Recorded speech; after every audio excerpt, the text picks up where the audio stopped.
Hi there, I'm Cherie. I'm Chris. And Technomadia.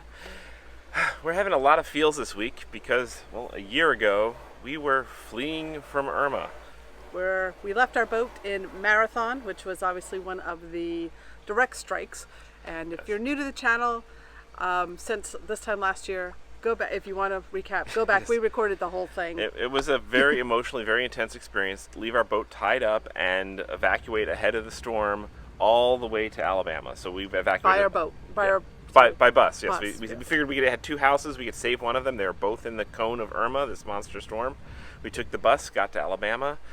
And this time a year ago, we were watching the security camera we left behind on our boat. We were watching the Weather Channel continuously. We were watching all the updates and just seeing Irma slamming into the Keys until the power went out on our camera.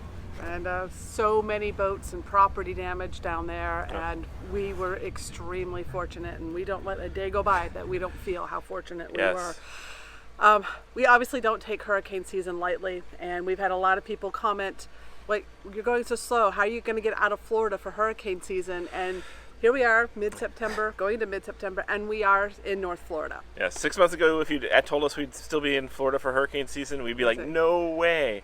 But we intentionally decided to stay someplace we thought would be very secure, which is up the St. Johns River in Jacksonville.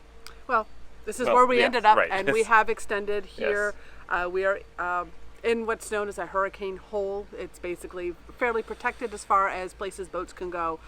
No damage was here during Irma, even though Irma did pass through this area, and there's a lot of flooding and stuff in this area. But the boats here were safe. The docks had some damage. The building and the clubhouse had some damage. But this is a good, safe place for boats.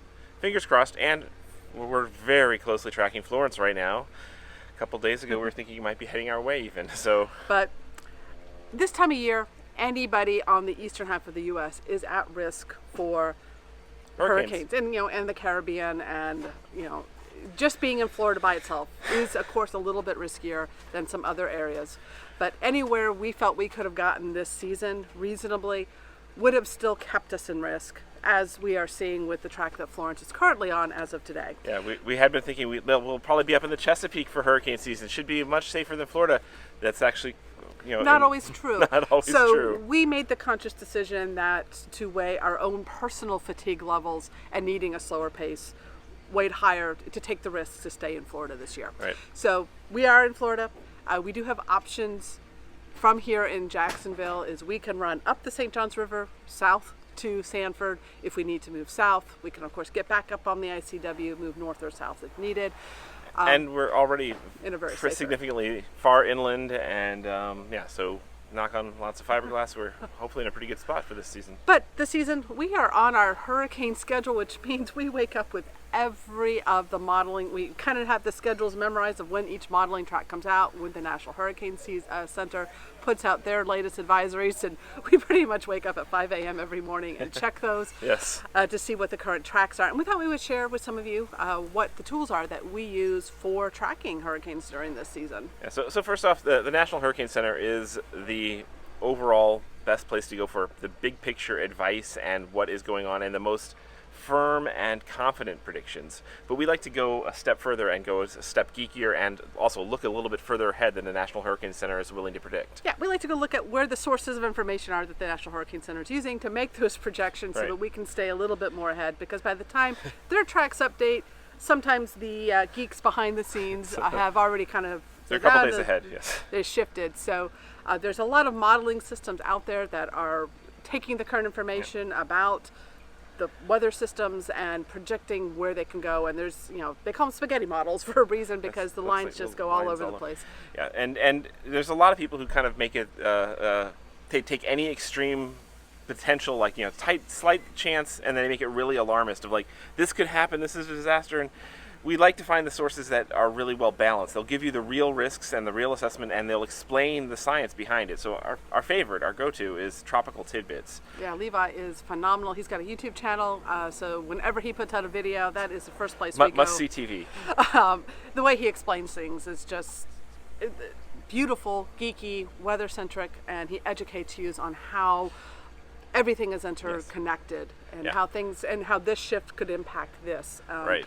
So we really love his resource. Thank you for that. Yeah, he actually is funded via a Patreon channel, so it's a great way to support his work as well. But his videos are free on YouTube, so watch his videos. We also love Weather Nerds. They have their bring together a bunch of information, a bunch of the modeling systems, so we go look there. Of course, Tropical Tivets has a website as well. We look at his the information he is tracking. Windy.com and their app. Oh my gosh. So beautifully done. If you're not using that resource in your weather planning, please do. It is such a beautiful way to visualize weather and wind and just the bigger patterns, and it's just the app is a work of art. The website is a work of art. You can leave it up as just to stare at it, how pretty it is. But they have buttons where you can click for the different ensembles. So if whichever ones you prefer, we go look at them all and try to bring them all together, and project out for, like a week to 10 days out of what the current projections are on those models, and see how they affect winds and rain and lightning potentials, as well as waves. And what else do we use? Mike's weather page is also a really good place, and a Facebook page and website that updates frequently, and he kind of puts together a lot of good resources.